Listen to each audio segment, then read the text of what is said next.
That's enough of the interactive shell for now. Let's write our first program. In idle, click on File, New File. This makes the file editor window appear. Enter the following code. I'll explain what it does afterwards. Pound. This program says hello and asks for my name. Have a blank line, followed by print hello world, print what is your name, pound, ask for their name, my name equals input, print is good to meet you, plus my name, print the length of your name is, print len, my name, print what is your age, pound symbol, ask for their age. My age equals input. Print you will be plus string int my age plus 1 plus in a year. Save this program as hello.py.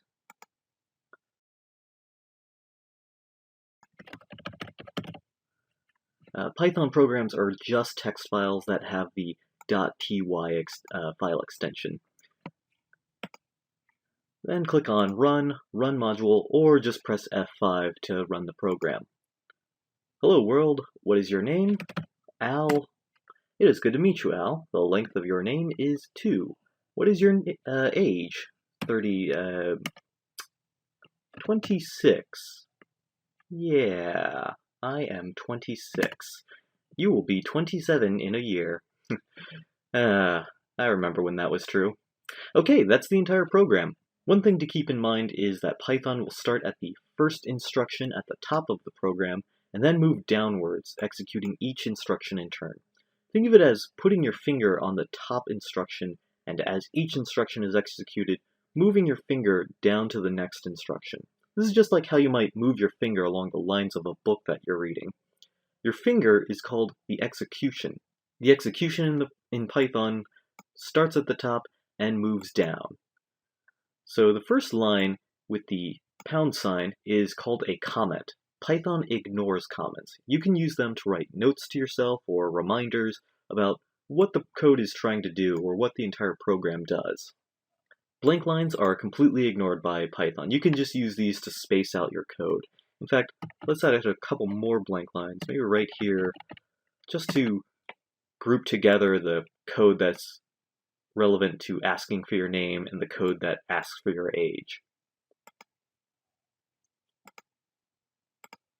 The print function displays the string value inside the parentheses on the screen. So the line print hello world means print out the text in the string hello world. Functions in Python are like mini programs in your program. They contain code that do various things, and for your convenience, Python comes with a lot of them. In code, a function is its name, followed by parentheses, and optionally, sometimes there are values passed to the function inside the parentheses. In this context, these values are called arguments, but really values and arguments are the exact same thing. This is called calling the print function when we have code like this here. So the next instruction is also a call to the print function. This time it's passing the what is your name string to the print function. There's also a comment at the very end of the line. You can always add comments to the end of an instruction, since everything after that pound sign will just be ignored by Python. When the input function is called, Python waits for the user to type some text on the keyboard and press enter. And just like a variable will evaluate to the value it contains, calls to the input function evaluate to the string value of what the user typed. So if I typed in Al when input was called, this my name variable assignment statement we just evaluate to Al.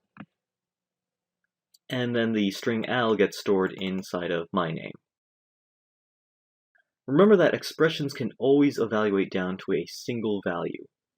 So if Al is stored in my name, then this is what that call to the print function looks like. First, my name evaluates to the value inside of it, and then this is just a string concatenation.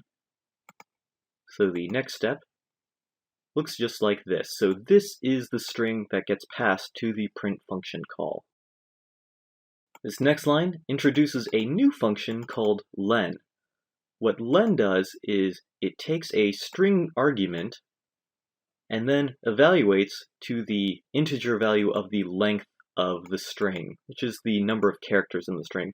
Let's just experiment with this function in the interactive shell for a little bit. So I can call the length function and pass it Al, and it returns 2. Let's say Albert returns 6, or length the blank string, and that returns 0. And then I can just use these function calls to len anywhere I could use an integer. So I could say, if I typed out my name 10 times, its length would be 20. So then we have some more print and input calls. This time we're saving whatever the user types into the variable myAge. And then we have this line, which introduces the string and int functions. Now this seems really complicated, so we'll just take this one step at a time.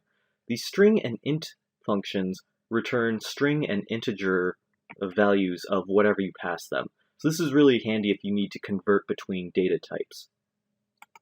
So in the interactive shell, you can have something like string of the value 26, and that returns a string value with 26 in it. And if you have to go the opposite route, you can call the integer function and pass it a string value like 1, 2, 3, 4, and it will return an integer value. There's also a float function that you can use to convert something to a floating point value. So if you can pass a string to it, it will return a float value, or if you pass an integer value to it, it will return a floating point version value of that integer. Notice it has the decimal point and 0.0. This may seem pointless, but remember that the input function always returns a string value, even if the string value is something like 26. And we can't do math on a string. That returns an error. First, we have to get an integer value of it, so that's why we pass it to the int function. And just like you can't do addition on strings, you can't do string concatenation on integers.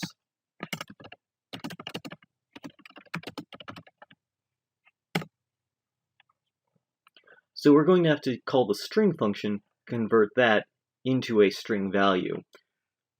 This is what the entire last line looks like when Python evaluates it.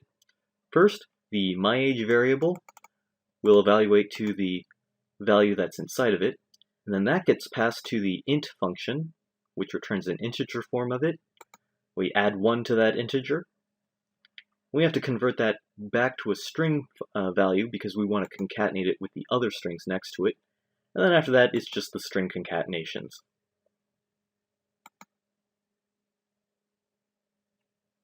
And so all of this just reduces down to this string, which we pass to the print function call, which then gets it displayed on the screen.